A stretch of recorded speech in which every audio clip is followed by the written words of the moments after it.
Hello, this is Lawrence Lewis. And this is Sister Christian. Today is Wednesday, March 25th, 2020, and this is the Producers Happy Hour. Two producers on opposite coasts reaching out to our filmmaking and live event community to hear your stories about how this pandemic has affected your lives and your work. We want to hear your stories. It's important for us to keep talking, communicating, and sharing our experiences and ideas. Your stories let us know that we're not alone. They're important. Yes, so please send them to us at producershappyhour@gmail.com, or better yet, record a 1 minute, approximately, you can go over, 1 minute voice memo and email it to that same address, producershappyhour@gmail.com. Just follow the instructions on our website, producershappyhour.com. Also, please share this show with friends and colleagues. We want these stories to be heard far and wide within the community. So please share them on social media or tell a friend. I really believe that storytelling and communicating with each other is all helping us heal from this uncertain time. Exactly. You tell a friend, then they tell two friends, then they and tell two so friends. on, and so on. Exactly. What was that? I don't remember.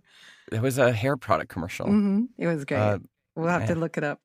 Lawrence, I'm really excited about our interview today. We are chatting with Susan Rued Anderson. She's been the executive producer at companies like The Sweet Shop, Be Real, and is now at We the People. And she has some very inspiring and hopeful thoughts about our industry that I think will really bring comfort to our listeners. Me too. I've worked with Susan many times over the years, so I have a feeling this is going to be quite special. But first, I want to implore everyone, Christian, and we should say this on every episode, please stay at home. Please follow the WHO guidelines for hand washing and social distancing so we can stop the spread of this virus. Yes. As we said yesterday, the one thing that you absolutely can do without a problem whatsoever is stay at home. And that is helping. Yes. That is something you can do to actively help. Yes. Whew. Christian, how are you doing today?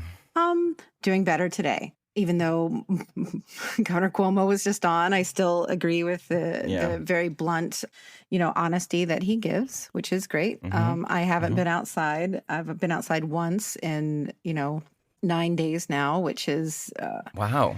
It's been okay, but it's beginning to become a little bit closed in. So I will. Are you allowed to go on walks? Oh yeah, I could. Okay, but I haven't. Yeah. I've been, again, decompressing for the last 3 months. So I haven't gone out yet for that sense. But I do see that they're now in New York are going to start closing down certain streets because of, I heard that. Yeah, lack of traffic. But it also lets you walk in the street instead of trying to maintain sidewalks. So I do think that I could, once that starts to get into play, then I'm very excited. That makes a lot of sense. Exactly. Yeah. So, how are you doing?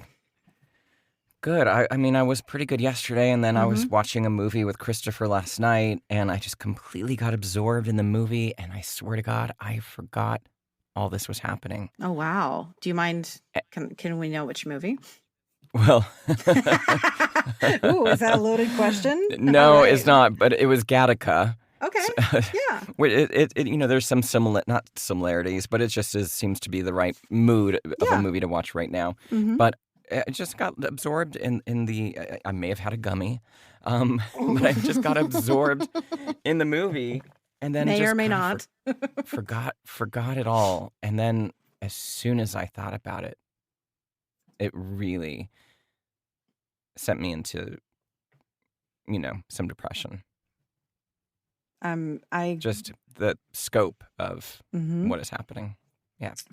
Well, I do think that when we're alone in our houses and doing things, you could forget that maybe you just had a random day off of work, and forgetting. Yeah. And then when it does come again, if you're not watching the news 24 hours a day, the moment you turn on the television or go to do something, you go for an email. If any of you are signed up for any of the elections coming up, you'll know that you've been inundated with stuff that is COVID related. Mm-hmm. And that just shocks you right back into reality. Yeah, exactly. Well, I also was going through some of my auto emails because it seems that anytime I've ever purchased something from anybody ever in my entire life, I'm on a list. Yes. Yeah. And so Uh-huh. I realized that, getting a bunch of those in the morning when I'm not in the frame of mind to spend money, or I'm Yeah. trying very hard not to maintain a Yep. budget, kind of suck. So I started going through them, and then I noticed I came across Chelsea Market baskets. Do you remember when we used to do agency gift baskets? Yeah. Which were literally the Some bane. companies.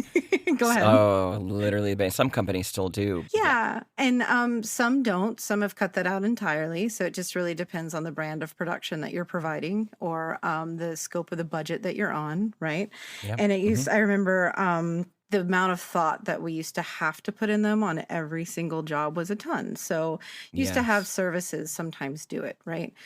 Well, Yep. I got an email from Chelsea Market Baskets that said they have now special care packages with free shipping that they'll ship out. And I was thinking, So I went on and I looked at them, and there's provisions in them. And then I think everyone gets a free bar of soap and just little things like that. But it would absolutely be a small pick-me-up for a elderly relative or something, if you're thinking about that. Also, too, then I remember I used to send my mom. I know that there's some people out there that may not eat meat. My parents did, and we used to send them Omaha steaks. Oh, my mom loves Omaha steaks. I know, right? And I went on there and I saw that they have now like meal prep kits and stuff like that. And again, wow. just thinking that if you're apart from your loved ones, parents, whomever, and they happen to be in a different part of the country, and you're feeling like you can't do something for them, like go out and do the grocery shopping or whatever for them, maybe look into that type of thing, and you can still do it. That's very sweet. Yeah. Yeah. That's So lovely. that's my tip of the day. Nice. Nice. Oh, remember when we had a show, when we had segments like Tip of the Day? I remember. Well, I remember too, like buying the wine for the agency baskets and getting a couple of extra ones. Yes. Our bonus. Oh, come on. Yeah. It's so long ago, right? Yeah. As long as you split one with accounting or gave one to accounting, it'll be fine. Exactly. Okay. I know we want to get to some voice memos and, of course, to our interview, but a couple things. Friday's our deadline for the subscription challenge. Yes. Right, Christian? Where we're going to look at our credit card bills, see what subscriptions we have, and maybe drop a few to tighten the belt. Yes. And I was procrastinating this morning by deep diving on gift baskets. So, yes, I will do that. I have a feeling I'm going to be doing it Friday morning right before we record. I spent last night watching Gattaca and having a mini meltdown. And then this morning I realized, and I don't know if you do this, Christian, but I have never in my life ever thought that I would have a shoeless household, a shoes off household. Oh, no. But I am now the proud owner of a shoes off household. Really? No shade to anyone who does this. But yeah, I've just been reading some stuff. You know what's happened? I think in the last couple days, I've really started to freak out about the virus. Yes. I guess I did maybe a week ago where I really, really realized, okay, this is serious in terms of my own health. Right. But then I think in the last 2 days, now I've become paranoid. Okay. So now we leave our shoes off at the entryway. We're wiping down every touch surface once a day. It's getting a little ridiculous. Well, are you guys leaving the house? We are. We are. Okay. Right. So then, yes. We go for walks. Yeah. In my neck of the woods in Los Feliz, Silver Lake, we have a homeless problem. We've had a homeless problem. You had to walk through some areas that they live in. And right now, they've really kind of taken over a couple little small blocks. Yes. There already was some diseases and problems, unsanitary problems in those areas. And so now with all this going on, I've just become kind of a germaphobe. But I think you should be. That's a good thing. Yeah. We should be. You should be. I heard, one of the health advisors of the White House say a couple days ago, if you think you're being extreme with your cleanliness, step it up. Oh, wow. You can be more. Yeah. Because if there's anything I'm not, is extreme with my cleanliness. So Oh, I need to, no, I don't mean that in step any it up. way except for No, I know. step it I up. know. Mm-hmm. Okay, a couple news things real quick. The Senate reached a big $2 trillion stimulus package overnight in a bid to battle economic disruption caused by the coronavirus pandemic. Some provisions include a $1,200 direct payment to many Americans. I think that's one time. Yes. Which is great. I'm not sure how much that's going to help. Plus a $370 billion loan program for small businesses. So any production people out there that are incorporated, I'm under the impression that we are small businesses. So I'm hoping that those programs are available to us. And there's also a $500 billion fund for businesses, cities, and states. I'm going to put that link to that article in the show notes. I don't know what you've heard. Have you heard anything? Yes, I've heard some things about it already. It's passed the Senate. It's going over to the House. And so Nancy Pelosi has said that she's really trying to get a unanimous, passage of this thing because she doesn't want to bring everybody back in to vote because you have to be in person to vote in either the House or the Senate. Just so you know. Got it. She's trying to not have to make all 420 members come back to 420 plus members come back and vote in person. But it seems like that's 50-50. We may have to bring people back because of the special wordings in the bill. I encourage everybody to go read the Senate bill so you understand how it affects you. It's awfully long and horrible. Yes. But so read a Cliff Notes. There's many sources out there that will give you the sum up. Yeah, we'll find one and we'll put a link in the show notes. So here in LA, Mitch O'Farrel has compiled a list of unemployment aid programs for workers in the motion picture and television community, which he states is a vital part of our local economy. It's a long list of things. I don't know how much access or what the requirements are, but Motion Picture Television Fund, Actors Fund for America, BehindTheScenesCharity.org, Will Rogers Motion Picture Pioneers Foundation, and the Los Angeles County Federation of Labor Community Services. Again, I don't know what it takes to get aid from these organizations, but we'll put that list in the show notes. And I think I'm also going to put that list of social benefit programs on our website under the Take Action page. So that way you guys can go there, sign up to the petitions, and then you can look at that list. Also, LA Times published an article with a similar list. I'll put that link in the show notes as well. But if you Google LA Times, entertainment industry offers string of funds for help. That's the article. And Todd Vandenberg, executive director of Will Rogers Pioneers Assistance Fund, says, "We are seeing many, many people in a desperate situation. The emails we are seeing are absolutely heartbreaking. We are going to provide a little bit of relief to as many people as we possibly can." Wow. That's the big problem, right? Since this everybody is needs help. Everybody is going to need help. So these small charities and government programs just aren't cut out for this kind of volume. But they're not. Everyone's doing what they can. I mean, I had a call with my sister today who is a healthcare worker, and they've run out of masks. And so because I've been making them here, I've been sewing masks on my sewing machine a couple a day, just to see what, my output could be. And she asked me for masks. And I was like, of course, you can have all the masks I make. I mean, it was just so lovely that she thought of it and asked me for it versus going without or making do. So I know everybody's hurting right now. I did hear that a friend of mine and a neighbor has tested positive here in Los Feliz. He's feeling okay. He's feeling better. It comes on in waves. Does he? Does he live alone or? He lives alone. Okay. He's got a lot of friends. People are checking on him. Okay, good. But again, this is how close it is. This is how close it is. It's one person away. And we have to behave like that. We have to behave like that because it's coming. It's going to come in a big wave. It's coming for sure. Especially for you in New York. I mean, New York's numbers just keep doubling. So I don't. Yeah. Every 3 days it doubles. Well, pretty soon they're going to stop allowing you to. Actually, they're going to shut down the parks because people are abusing that. They're going to, police are going to start breaking up groups of more than 3 or 4 people. I mean, this is just what, the governor has said because people aren't heeding the warnings. The sooner we buckle down and do this, the sooner it'll be done. That's and true. Not completely done, but done for, the extreme measures will be over. Yeah. One last thing before memos. This might help some people. It's a little article in the Harvard Business News. Uh-huh. It's called "The Discomfort You're Feeling is Grief." Okay.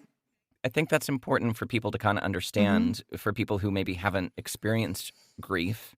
This may just feel like some weird roller coaster of emotions where one day you're angry and one day you're desperate and one day you're sad. Those are all the stages of grief. It's actually a emotional process that people have analyzed with stages and different emotions in each stage. We are all collectively grieving for what our life was. For the loss of what it was. For the loss of what our life was, yes. I was speaking to a friend this morning, and we said that exact thing, the roller coaster. And I know that I feel all the emotions within the course of a day. Oh, yeah. At least once. Oh, yeah. So I think a lot of people out there are in the same boat. They're just happening randomly whenever. And it's, just understanding and admitting and dealing with them right away is something I've had a problem with in the past. Now I feel like I don't have the luxury of, giving myself a break, of course, but also realizing too that you're allowed to feel these things. Yeah. Yeah. So look up that article, hbr.org, the discomfort you're feeling is grief. We'll put a link in the show notes. Okay. Voice memo time. So again, thank you guys so much for sending these in. We're always excited whenever we see them in our email box. So our first one's from Nate Werman. He is a commercial producer, director, and production supervisor at Versus Visual Services. And his website is versusvisualservices.com. And we actually don't have audio for this, Christian, so I'm just going to read his email. Okay. I recently located from LA to Colorado, and most of my work was still back in LA before the virus happened. Since the pandemic started picking up about 3 to 4 weeks ago, all prospects for work has been delayed indefinitely or canceled. This is a challenging time as my wife only works retail, and the hours she's getting paid for are less right now as well. We have a 1-year-old boy who, thank God, is the joy of our lives, but we are starting to panic about the long-term effects this pause in business for me will have on our livelihoods, i.e. not being able to pay rent or, worse, put food on the table. In order to stay fresh, I've started screenwriting again in the evenings, and I'm working out nearly every day to beat the cabin fever. My macabre silver lining is that I know there are worse off than us, and the fabric of society is bound to collapse before I accrue too much debt.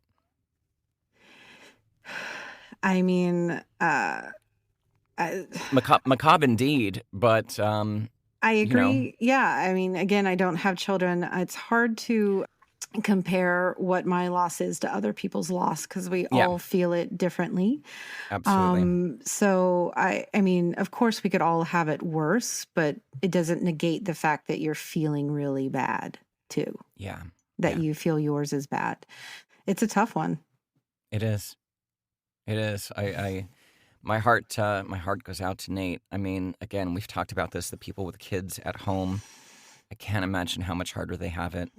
As we said, it's already been a week since people weren't able to go to work. Yeah. At least some people weren't able to go to work, and that's enough to do it. And it's turning out that the freelance community's been out of work a little bit longer in some states and a little bit shorter in others. Seems that some, lost their jobs a month ago and started canceling. Yeah. Okay, next we have Joe Tower, who is senior producer at a company called Industry. That's with an E, INDESTRY.com. He sent this in. My name is Joe Tower, and I'm professionally based in Los Angeles, California. I'm a senior producer of content for the AR company Indie. I am working. A lot of jobs have canceled. I do have work in the future for whenever this ebbs, but almost all production on both coasts and globally has either ceased or been delayed. I am home-based in Durango, Colorado. So I am in quarantine, trying to stay healthy, take care of family, trying to reckon with the potential new normal. At Indie, all of our chief officers and our staff is devoted to having a positive impact and utilizing the skills and assets we have at our company to try and aid the cause. Other than that, I'm staying in contact with freelance hires and freelance clients and putting out some creative content of my own. I don't have any advice per se, but I think, or at least based on conversations I've had with colleagues, I hope, is that the turn in our industry is going to be from brand to client or product to marketplace to human to human. So if I did have any advice, I think I'd just say, heed that. Just reach out and see how people are doing. Wow. I like that, Joe. Yeah. Yeah, human to human. Human to human. Yeah, I think things are going to get real small. I think Do you know so. what I mean? And I do. The industry has, and you can speak to this, Lawrence, started moving in a big way, small steps in a big way towards experiential. And I think that's definitely more human to human experience for sure. Absolutely. I think like after we keep comparing this to 9/11, and I know it doesn't compare, but one thing that happened to the messaging, the messaging got warm and we're here, we're together, we're America, we'll fight through this. Mm-hmm. But the spots got broad, right? They got national, they got big and American, right? Mm-hmm. Bank of America, we're here for you, America. Mm-hmm. FINRA, all these financial institutions. Mm-hmm. I don't know if that's going to happen. I think it's going to get small, and I think it's going to get neighborhoody.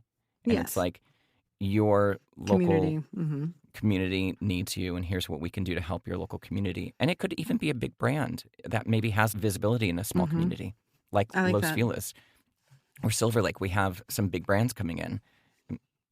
That's just kind of my prediction for marketing messages, but, we'll see. Okay, one more from Mark Mangra, who is a senior video producer for a local marketing agency. Let's take a listen. My name is Mark Mangra. I'm a photographer and cinematographer. And for my day job, I'm a senior video producer for a local marketing agency. I've been lucky to work from home and still be able to edit videos and every once in a while shoot something. But as a freelancer, it's been kind of tough where I like to do weddings on the side. I like to do little short films and documentaries, and a lot of those things have been put on hold. And it's been kind of tough losing out on that type of money, especially when you're saving up for gear or you're saving up for the future. And I think the best advice that I can give myself and anyone else is to stay pragmatic and also take your time to learn something new so you'll be smarter and better when it's all done. Yeah. I mean, again, so Mark just made me realize that I didn't even think about the wedding industry shutting down and how many people it affects. I mean, from photographers, videographers, to caterers, to all those people venues. That service that industry. Yeah. Yes. I didn't even realize, because a lot of people do that from, let's call it April through October in some of the some markets, and that's what and then they take the winter off. So yeah. And they're just gearing up now for wedding season. Even though I know people get married any time of the year, but normally but that's the normal spring, summer, fall. Exactly. So special thanks to Mark Mangra for his voice memo. Really appreciate you sharing your story with us. But as a side note, a funny side note, I did see a post on Facebook yesterday where it says, and we keep saying this all the time, so it made me think of us, sick of all the chirpy articles saying, why not use this time to learn a language or master an instrument? And their response is, in all caps, because I'm paralyzed with anxiety. That's why, fucking Mary Poppins. Exactly. Like, why are we pushing ourselves to be so productive? I know. I understand that we're productive people, but... Yeah. Maybe, we're not Mary Poppins. It's okay to just, we're not Mary Poppins. It's okay to just sit on the couch. I know we say it all the time, but do what you need to do right now. It's your time. It is your we're not time. The boss of you. I know, exactly. And don't feel guilty over it. If you need a day, if you need a week, if you need a month, take it. Take it. Yep. Okay, Christian, let's get to the interview. But first, we want to implore people to take some action. We want to mention again the 3 links on our website, producershappyhour.com. Yes, 2 of them are petitions to implore the government to include film industry and event industry crews in financial relief packages. And the 3rd is a form letter for you to send to your state officials asking them to include freelancers in their financial assistance programs. Exactly. So get to work, people. It'll only take you 10 minutes. Great. Okay, so on to the interview. Susan Rued Anderson is a strategic executive producer specializing in content creation across multiple platforms. Her expertise is in the startup and buildup of a company, creating the company operations, recruitment, and management of directors and creative teams, film and digital production. As executive producer at companies like The Sweet Shop, Be Real, Room 2, and now We the People, Susan is known for creating a work environment that is positive, inspiring, and allows each member of the team to excel and grow. Let's take a listen. Well, I think the first thing we'd like to do is check in with you and see how you're doing. Good. I don't consider myself this big extrovert sort of person. Finding yourself in isolation, you kind of start to seek outside. I want to go to the grocery store, or I want to go out on a hike, or I want to have some sort of thing where I see other people or I interact with other people, even though, that I consider myself an introverted sort of person.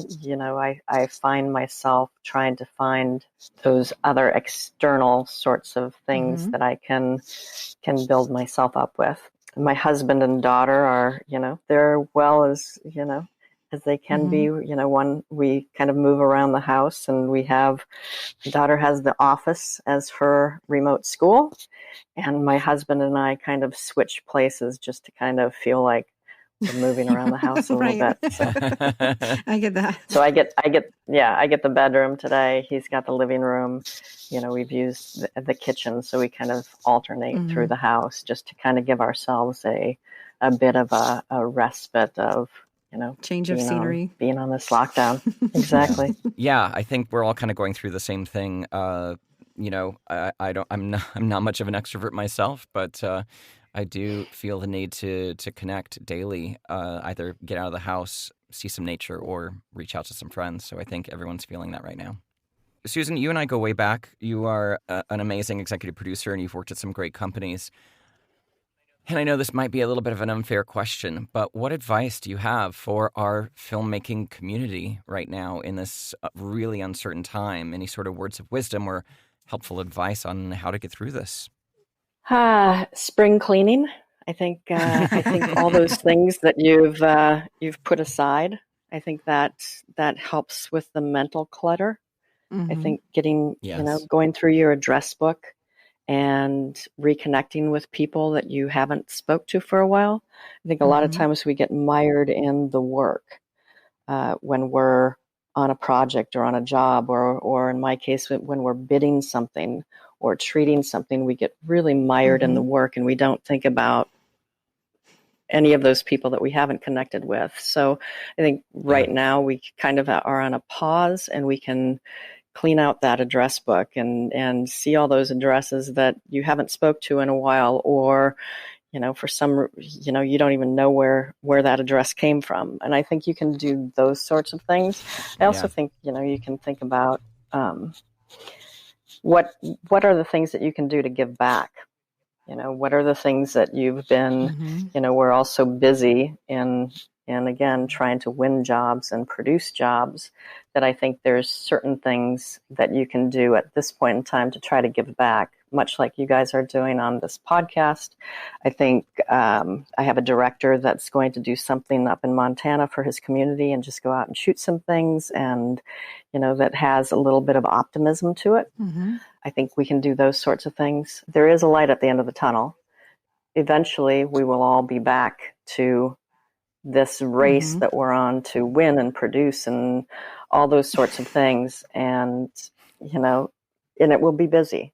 I'm sure of it. I think the things that will change are, I think a lot of people are going to be germaphobes, and we're going to have to adapt to a different way of working, just to protect people or to put people's minds at ease.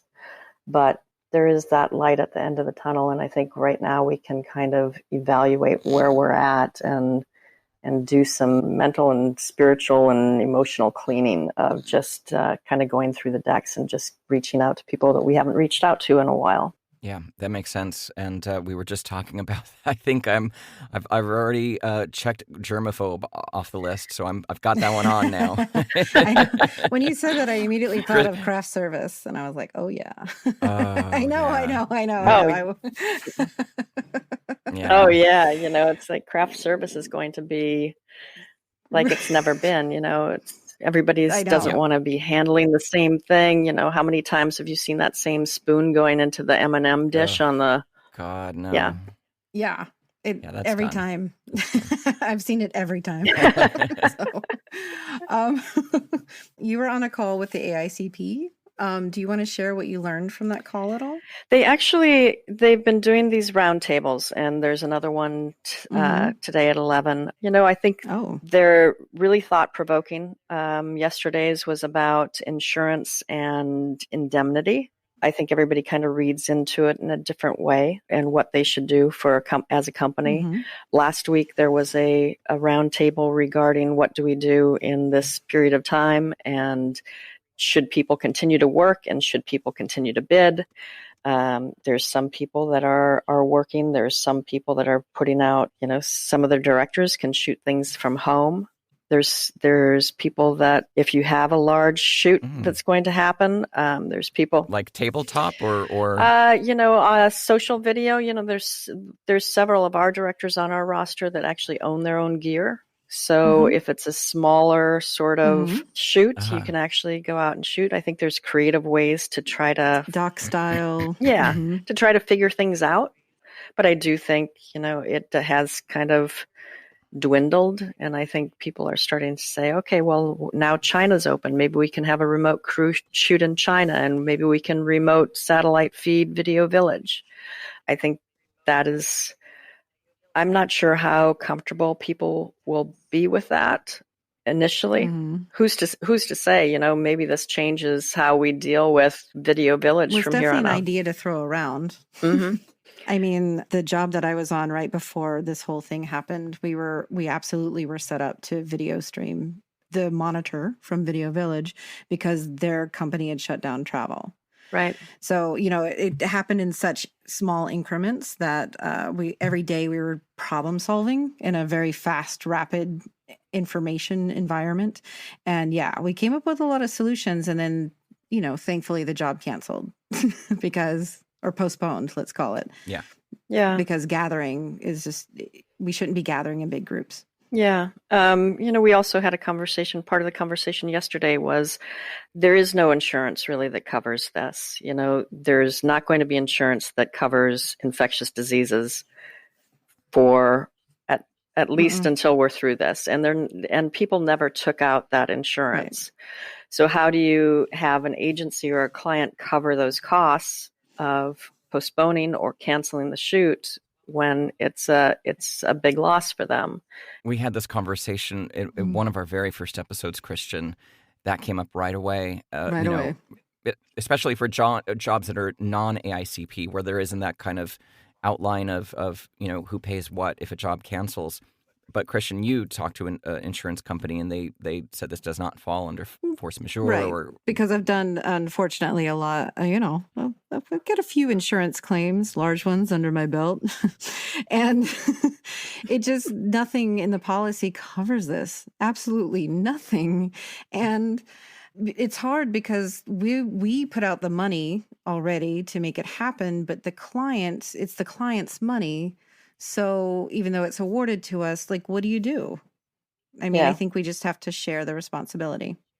Yeah, I think the fairest thing is sharing the responsibility in some way and try to remain as financially sound or fiscally responsible as possible when we're going in to produce something. And there are going to be compromises that will need to be made in order to get the most back for what has been canceled. We actually had a project postpone, and we suggested the postponement early on because we knew once we got into it, it may not come back for a while. And so, that's just fiscal responsibility on trying to defray as many costs as possible. Manage. Yeah. My husband's actually in insurance. He works for Marsh. And, this. Oh, so you have an insider. Yeah. So there is nothing that covers this because it isn't force majeure, and it's, where is the loss? How can you point to a loss being incurred? So it's a difficult situation. And then, there's that whole indemnity or liability. It's like once we do get back to work, let's say somebody gets sick, and now they're on your shoot and they get sick. But how do you point that they actually got sick from your shoot, or when does that occur? It's a complicated thing, and unfortunately, insurance, like, long story short, insurance is not going to cover this sort of thing. So it's going to rely on us compromising and working hand in hand with agencies and clients in order to come up with a solution that's fair and equitable to people. I agree. And I also think that there's going to be some discussions with crew had now prior to when you're holding crew or booking crew, just so that everybody's aware of what the cancellation policy is and agrees to it before they start. Just more communication, I think, is going to happen. Yeah, the tough thing is, we all, as people that are freelancers, we all go to work. When there's a job, we go to the job and we go to work on the job. And it's difficult for us to turn down a job when, I'm coming down with a little cold or something like that. I'm going into work because I have committed myself for 2 weeks and I need that job. So how do you, as somebody that hires crew, how do you make it okay for somebody to call in sick, when you're on a project? Right. And I think that's something that, that's going to be a tough one, because everybody that works as a freelancer, you're going to go into that job and you're going to want that project, and you're going to want, and especially when we all go back to work, we're going to want to take those projects because we need to pay the bills again. So it's going to be an interesting time on how do employers allow for somebody to say, hey, I'm sick, I really can't come in. And do you take half pay, or do you say as an employer, I'm going to pay you out and let's get somebody to cover you and just bear the cost of having somebody double up, so that you are making every effort you can to help people not feel horrible about calling in sick, but also to protect the rest of your crew from getting sick. And I think as somebody that hires crew, I think you're going to have to start to think about, how do you do that so it's okay? And how do we allow for that within our budgets? Do we, have a sick leave line? I was going to say, do you, have a sick leave line. I wonder if that, is something that we can start fighting for once jobs, no matter how small, come back, is some sort of line that's, why not? Could be cost plus line for sick leave. Yeah. It will encourage responsibility. Yeah, well, and it will encourage somebody from, not showing up at the job site, and not feeling bad that they're going to lose, going to lose their, money that they needed. The trickier thing, the way our crews are, structured, like a military operation and cellular, if it's the key grip and he's figured out this whole rig and he can't come into work one day, does his best boy know enough to take it over? Do you have to get another grip out there tomorrow at 6 a.m. and he just has to wing it? Those are the other challenges, the logistic challenges, rather than the pay is easy. I'm sure we can figure that out. Right. Or do you have him FaceTime it? Have him actually FaceTime and guide somebody else in and allow for some sort of work from home, since you actually are paying them to not show up. Maybe there's a way that, it's like he guides somebody, brings somebody else in, and then he guides somebody through the process. And then, there's a whole other complication with unions, and how do you deal with a union crew member, where you need to not just pay. It's a never ending sort of, it'll be a cascading sort of effect. But I do think the idea of allowing for a sick leave line in budgets as we start to progress might be a really good idea. Yeah, I think so. Yeah. And when you had emailed us when we were talking about scheduling this chat, you had talked about these kind of new provisions when we do start to get back to work, and you have a very hopeful take on us getting back to work. But you also mentioned, and we should talk about it because I know you've done a bit of this kind of work, is experiential, which was having a boom before all this happened. And I had to start putting all my eggs into that basket with my own little company, Indelible Arts, and all the work I've been doing.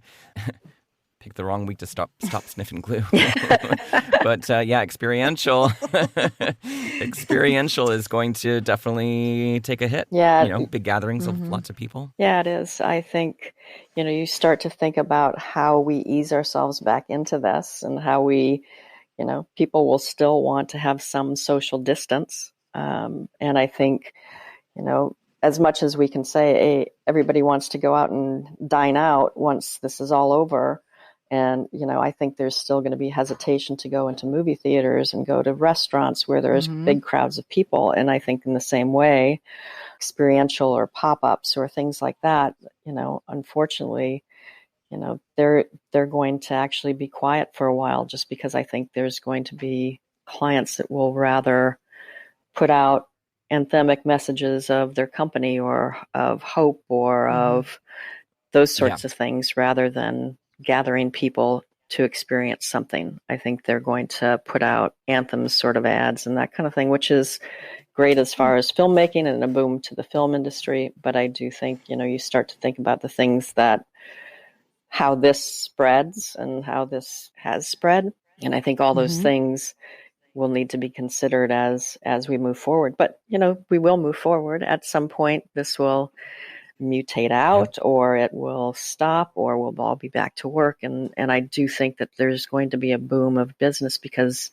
everybody's been put themselves on hold. There'll be all the major retailers, they'll want to put out messages, all the big companies, they'll want to put out messages, airlines will want to bring people back into the fold and have some new messaging around how they're protecting people other than just sending out emails or how they're adapting. So I do think there's going to be a boom in the industry. And I also think, hey, this is one way to really bring production back into the U.S. There's not going to be a lot of international travel. I think That's true. I think people are going to be, whereas, the strike years ago sent people out of the country. I think this actually will keep people in the country. And I think because of that, we're going to see a lot of work within the U.S. and we'll be busy. Yeah, that's a very positive outlook. Thank you for sharing that. I think Christian and I definitely need to hear that. We need a little bit of hope. Thank you. Yeah. Reality is that yes, you're right. It'll all come back, but it's just nobody has that timeline or schedule or calendar or Google Doc that says when. So there's a patience involved with what we're going through right now, but also the hope that we all want to feel. It's kind of combating with each other. And something we were speaking to earlier, Susan, was, and we'll get into 9/11 in a little bit, but, after 9/11, it was those big anthemic, America, proud, strong messaging that, unite us, we're strong, we can overcome this. But to your point about, this will probably keep stuff here in the States and probably keep stuff local within LA, within New York, within Chicago, within all the small cities. So I feel like things are actually we'll still probably produce anthems for sure, but things might get smaller and more community-based and more local-based. I don't know if you have any thoughts about that as compared to 9/11. Yeah, I think that's a good read on it. I think, not obviously I actually think this has affected us much more than 9/11. I think air travel will kind of come back. I think there'll be people that just won't travel. I think video villages that are more remote might, I think people will rethink how many people they send to a shoot and how many people are really necessary to be on that shoot. So I think, I think we all will travel, directors, producers will all travel to where it's best to shoot and the best location for it. But I do think, that video village might be getting a lot smaller as people assess who's really needed in order to carry this out. I do think we'll be streaming Video Village. I think coming out of this, that's what we're going to be doing. So, absolutely. But add that line 209. Mm-hmm. Exactly. Video streaming. Video streaming. Village streaming, yeah. Exactly. Yeah, so it's like you start to see all the things that we can do to adapt things within a bid in order to cover ourselves and cover the client and that kind of thing. You mentioned you had a job postponed, but do you have any jobs that are being talked about down the road? Or are you or your company doing anything to keep servicing clients or agencies? We've actually been talking about that quite a bit. We do have a job that postponed for about another month, and we'll reassess that. We are bidding something right now, bidding and treating something. And the agency just came back to us today and is taking a bit of a pause for the next 3 days. Probably we'll hear back from them again on Monday on how they want to proceed. And then we do a lot of ballparking for people. And so we're kind of putting the message out there that we can start ballparking concepts for people, but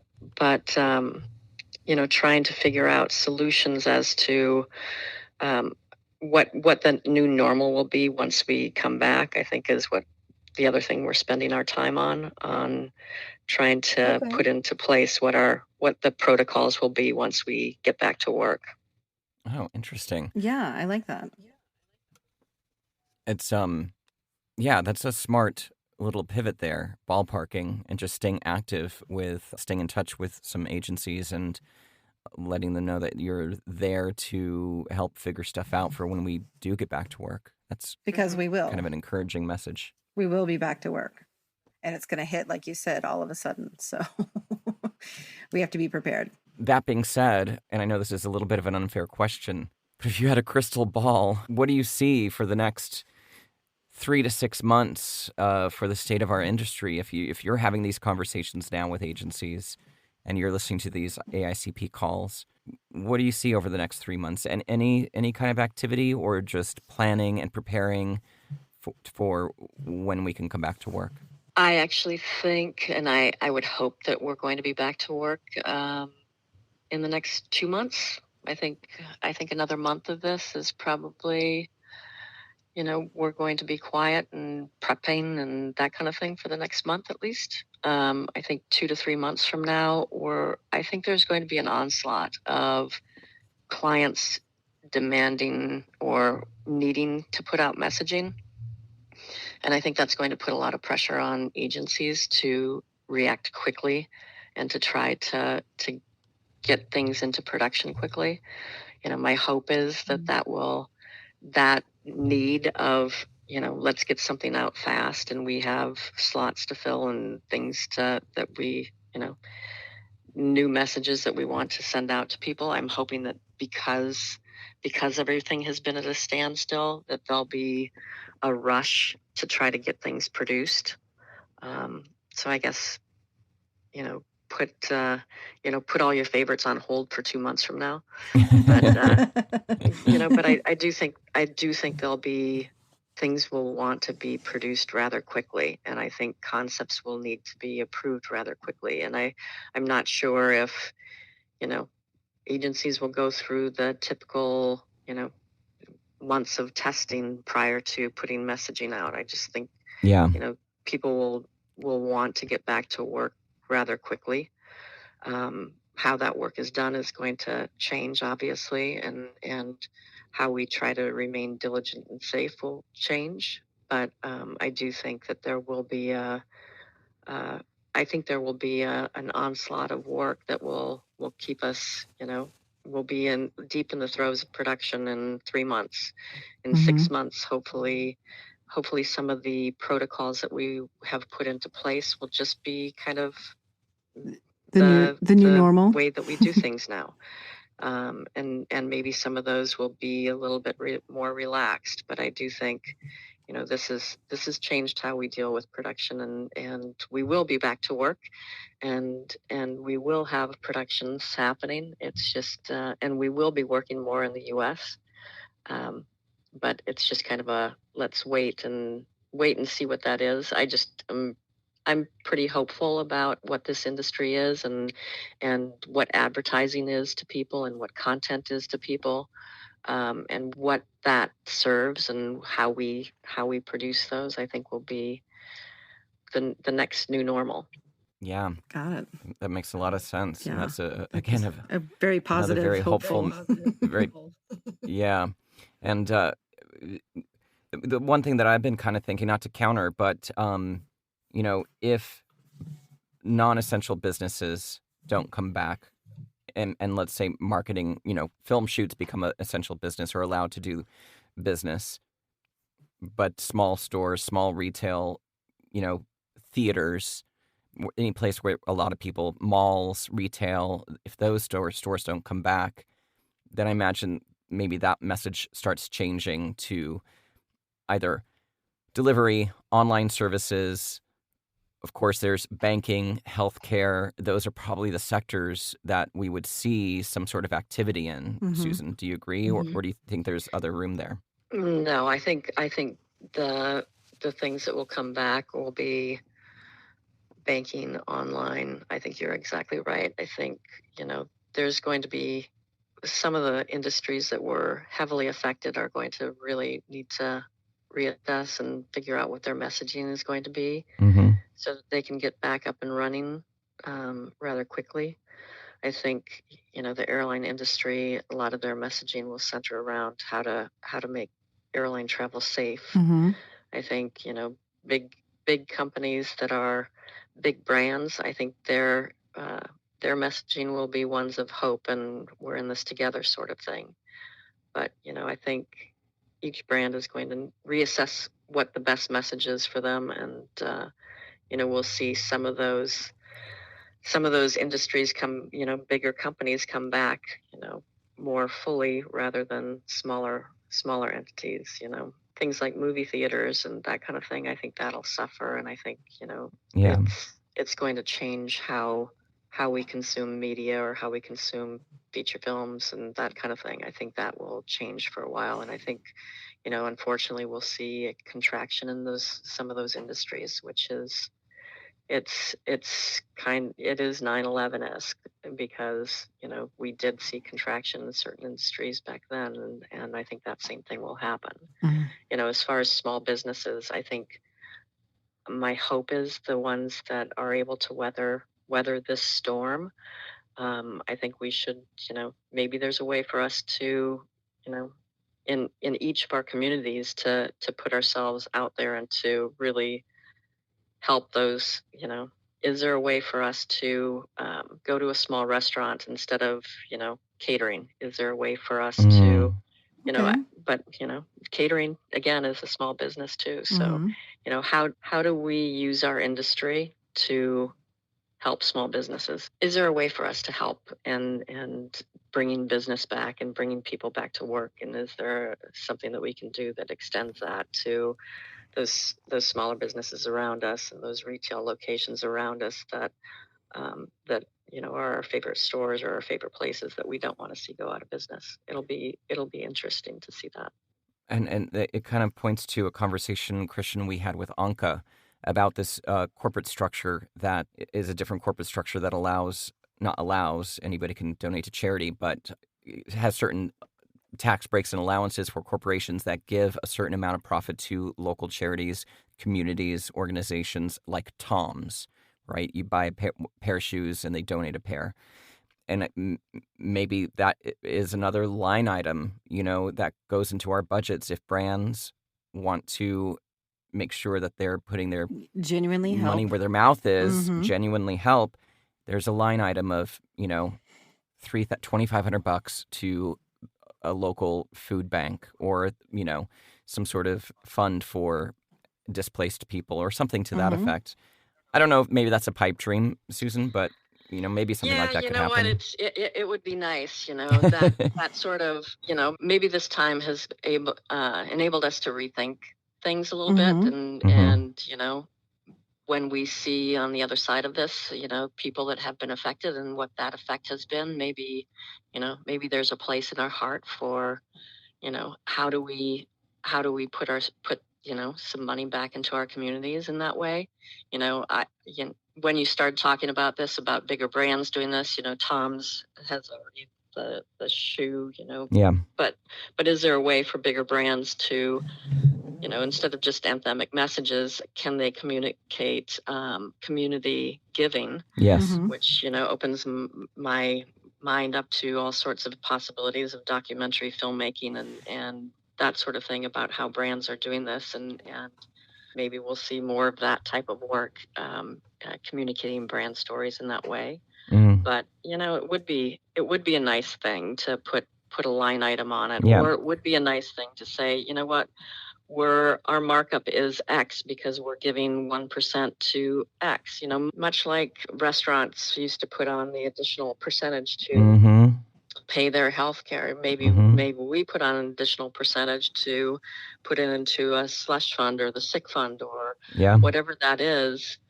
And, I don't know if, we've been so competitive within the industry, and we're so, it's, when you're bidding a job, it's all about winning that job, and you don't want to, maybe that 1% will help you get to that number. Right. But, what do you, it'd be nice if as an industry we could come together and just say, hey, there's a 1% thing that goes to these local businesses, or there's a 1% or fund, give back this 1%. But, it's a pipe dream, but maybe it's a nice, maybe after sitting at home thinking about clearing out your address book and all those other things that we can do, maybe there's some things that it's like, what, as a company, maybe this is what we should stand for. Maybe we do this. Maybe this is our, we put a sick fund in, and cost consultants are going to go, well, what is that? It's like, it's a protection. It's basically an insurance policy, so that people don't get sick, or that people feel comfortable not getting sick, or so I think a lot of times, cost consultants will say, "We'll take that out, or take this amount out." But I think as companies, we can say, we're going to keep. We feel as a company, this is part of what we stand for. We want to keep that in, and I think. We'll see what happens. It's kind of a wait and see, right? It's a wait and see. But Chris and I were talking about gift baskets earlier. Instead of maybe it's not a line item, but instead of a gift basket, instead of taking you out to a $2,000 fancy agency dinner, we take that $2,000 and we're going to do this with it. You guys stay at your hotel, figure out your own dinner. We're going to take that money and give it to this charity instead, or something to that effect. Exactly. Yeah, but you still want to do the dinner. The dinner is the treat. I know. I mean, come on. After all that work and selling through projects and stuff, it's like, oh my gosh, I've finally gotten to this place where we're actually producing this. You kind of want that little pat on the back. That maybe is there's true. a way to maybe there's a way to mix in both of those so that you could do both. Yeah. Well, Susan, thank you so much for your time. This has been a real pleasure. You're welcome. It's nice talking to you guys. Thank you so much. Keep us updated, too. Yeah, keep us updated, and take care, Susan. We'll talk soon. All right. Thank you. Bye. Okay, bye. Wow. That was amazing. It was a nice shot of sunshine in my rainy day here in New York. And Christian, I think it's the first time anybody's been bold enough to give us a timeline. Exactly. Right. I also too think that it's the first time somebody had some sort of community-based thinking too, in a developed way. Her ideas are pretty developed. Yes. And, timelines, of course, are hard to say, but she has a hopeful approach. She has faith in this industry. She believes in its resilience. And that's refreshing to hear, because I think the biggest problem, the biggest unnerving factor in all this for me is that there is no timeline so far coming from state officials, government officials. I mean, except for our president, who's given us a timeline of Easter. But by all means, all the healthcare officials around him are not abiding to that. And they're even saying there is no timeline. There's no timeline. They're in fact saying there is no timeline. We can't put a time on this.